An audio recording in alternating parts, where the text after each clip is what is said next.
Tradición de la Hermandad de los Negritos.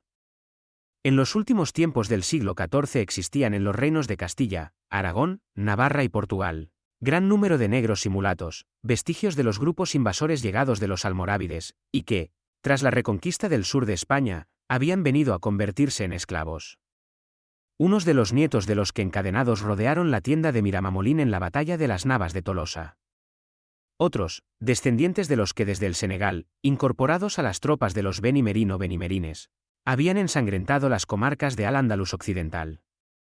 Otros, que procedían de las familias negras, traídas como sirvientes por los primitivos invasores árabes de las oleadas, del 711 y del 740. Otros, en fin, comprados por los grandes señores andaluces que viajaban en peregrinación a la Meca, en los mercados del Medio Oriente, niños negritos que se acostumbraban a traer como recuerdo para ofrecerlos a las damas en calidad de pajes, del mismo modo que pudiera traerse una media luna de plata batida comprada en el zoco de los bacalitos en Bagdad, o una piedra negra amuleto para colgar del cuello reproduciendo en miniatura de la Santa Piedra, que los creyentes de Alá veneran en el templo. Sangre de guerreros vencidos o sangre de esclavos sumisos. Los negros que pervivían en España en los finales del siglo XIV, componían un censo numeroso, acaso el diezmo de la población, ya que toda casa, tanto de gente principal como de artesanos burgueses o labradores, se tenía en menos si no disponía entre su servidumbre blanca, de algún esclavo negro, testimonio permanente del bienestar y holgura económica del dueño. El número de negros esclavos en Sevilla sería probablemente superior al de otras muchas ciudades, por la proximidad de África, que permitía renovar con frecuencia los esclavos, los cuales se vendían en el mercado público cada vez que hubiera tenido la fortuna de apresar en aguas del estrecho de Gibraltar alguna embarcación berberisca, cuyos remeros, generalmente negros, pasaban de servir al sultán de Marruecos a ser propiedad del capitán de la galera castellana que los apresase. Estos esclavos tenían una suerte bien miserable. Cuando ya por su edad o su desgaste no estaban en condiciones de seguir rindiendo trabajo en las faenas agrícolas, en el acarreo de aguas para usos domésticos, en la construcción de edificios, o en el simple azacanear con el fardo al hombro tras su amo mercader, recibían generalmente la libertad o manumisión. Libertad bien irrisoria, puesto que solamente les servía para encontrarse desamparados, pues que su dueño al otorgársela, quedaba libre de la obligación de mantenerlos. Con esto se encontraban en las calles, acurrucados en los quicios de las puertas, o sentados en las gradas del pórtico de cada iglesia, docenas de negros famélicos, viejos, o enfermos o tullidos, esperando una caridad de pan si alguien se la daba, o que les cerrasen los ojos si allí les sorprendía la muerte. Para remediar a esta masa desvalida de las pobres gentes de color, el arzobispo piadosísimo, caritativo y al mismo tiempo enérgico, don Gonzalo de Mena, decidió fundar un hospital. Decimos que piadosísimo, por la intención que le animaba a salvar aquellas almas amenazadas, de perderse en la desesperación a que les inclinaba su indigencia. Decimos que caritativo, por el remedio que se proponía dar a las necesidades y lacerías de aquellos cuerpos pecadores. Y decimos que enérgico, porque don Gonzalo de Mena fue el prelado que con pulso y brío supo regir la archidiócesis de Sevilla, atreviéndose a pleitear cuando fue preciso contra los poderosos de la familia de los Rivera, al imponer la paz y la concordia, cuando las rivalidades y las banderías entre los Ponces y los Guzmanes ensangrentaron Andalucía, como en Verona había ocurrido entre los Capuletos y los Montescos. No fue fácil a don Gonzalo de Mena allegar los medios necesarios para la fundación de su hospital, pero firme en su propósito caritativo, consiguió al fin hacia el año 1399 edificarlo, según se cree, al lado del entonces existente convento de San Agustín. El hospital estuvo puesto bajo distintas advocaciones de la Virgen, como Nuestra Señora de la Estrella, Nuestra Señora de los Reyes y Virgen de Gracia. Con el fin de que los negros no acudieran solamente al hospital cuando estaban enfermos a pedir que les socorriesen, sino que en salud fueran también a recibir enseñanzas de la doctrina cristiana y a practicar los sacramentos, instituyó también don Gonzalo de Mena la fundación de una hermandad o cofradía, que celebró sus cultos en la capilla del mismo hospital. Y se dio tan políticas y pastorales trazas el buen prelado para conseguir su objeto, convenciendo a los amos para que dieran permiso a sus esclavos para asistir a las misas y actos de cofradía, y para inculcar en estos el deseo de frecuentar la capilla donde se sentían, al menos unas horas sin dueño que Dios Padre, que pudo asegurarse que pertenecían a la hermandad, todos los negros de la ciudad de Sevilla. Esta hermandad de los negritos, durante el siglo siguiente comenzó a opular, pues recibió ricas mandas testamentarias de algunos devotos, siendo la principal, acaso, 1000 maravedíes que el año 1463, y por testamento otorgado el 21 de enero, dejaba a la cofradía don Juan de Guzmán, duque de Medina Sidonia.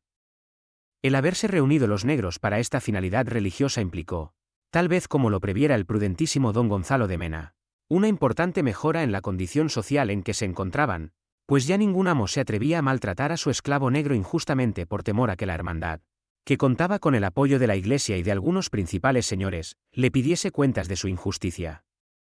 De este modo, gracias a la existencia de la cofradía, se suavizó notablemente la aspereza en que hasta entonces habían vivido los pobres esclavos. Ya a finales del siglo XV obtiene incluso cierta consideración política, puesto que los reyes católicos conceden a la comunidad negra el derecho de administrar justicia en las rencillas y disputas que entre ellos se suscitaban, mediante la creación de un mayoral o juez de los negros, que era el mismo negro también. Y este mayoral tenía además el cargo público de representar a los negros ante las autoridades de la ciudad, de tal suerte, que podía entablar con fuerza legal querella contra los dueños que hiciesen mal uso de sus esclavos.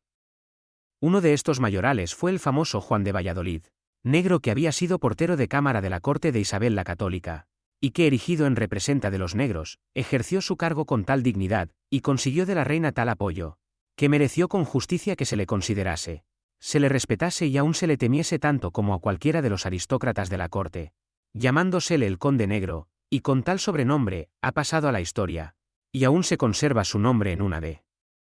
las calles de la ciudad. Ya a mediados del siglo XVI, la Hermandad de los Negritos tomó definitivamente perfil en cuanto a su constitución orgánica, al tomar como advocación de la Virgen para su patronazgo, la de Nuestra Señora de los Ángeles, y al ser aprobadas por la autoridad eclesiástica, las reglas de la Hermandad del 17 de junio de 1554. Sin embargo, aún le faltaba lo principal, que era una capilla independiente, tanto más, cuando que con motivo de la reducción de hospitales, al desaparecer estos, por haberse creado el grandioso Hospital de las Cinco Llagas, hoy Hospital Central, desapareció el fundado por don Gonzalo de Mena, quedando sin domicilio la hermandad. Vino a remediar esta dificultad la donación hecha por don Juan de Vargas y Sotomayor, donde se construyó la capilla que actualmente conserva y sirve como sede a la hermandad.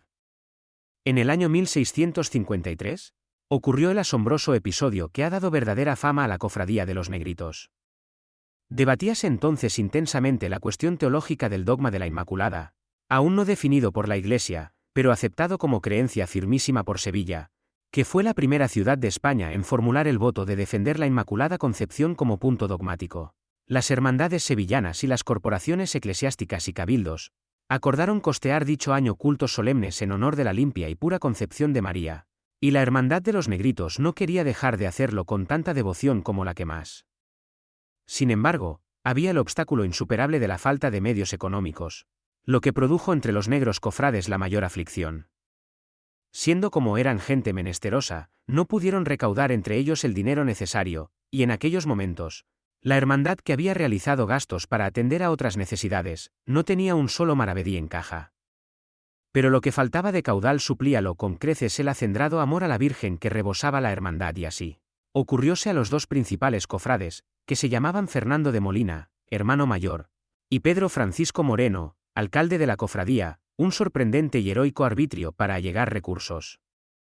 Al día siguiente de haberse celebrado el cabildo, en que se acordó diputar a ambos para organizar los cultos en honor de la Virgen, el pueblo de Sevilla presenció estupefacto, como aquellos directivos de la hermandad, que aun siendo negros eran ciudadanos de condición libre, procuraban venderse como esclavos para, con el dinero que les valiera su libertad, pagar la función solemne que había de celebrarse en la capilla de la Fundación en honor de Nuestra Señora Inmaculada. Se sabe con precisión el lugar donde ocurrió la venta.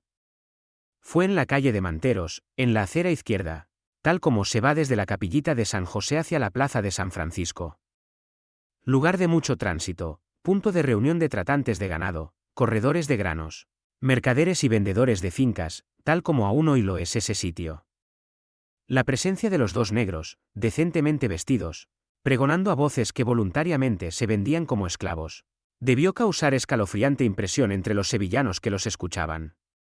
Tanto, que, conmovidos por aquel impresionante rasgo de devoción mariana, los espectadores del suceso se apresuraron a comprar a ambos negros, devolviéndoles luego su libertad, con lo que ambos pudieron volverse a la capilla de la hermandad llevando el producto de la venta, con que se costearon los solemnísimos actos religiosos, que superaron en esplendor a cuantos hicieron las demás hermandades de la ciudad aquel año.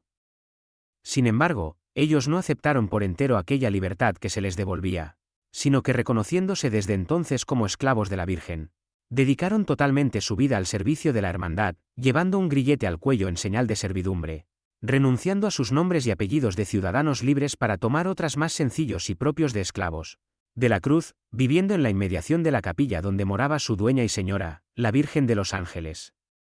En memoria de tal acontecimiento, se erigió en la calle de Manteros una cruz de piedra que, durante 2 siglos justos, permaneció en el lugar donde los 2 cofrades se vendieron. La cruz desapareció exactamente en 1753, en que se quitó con otras muchas que adornaban piadosamente calles y plazas de la ciudad.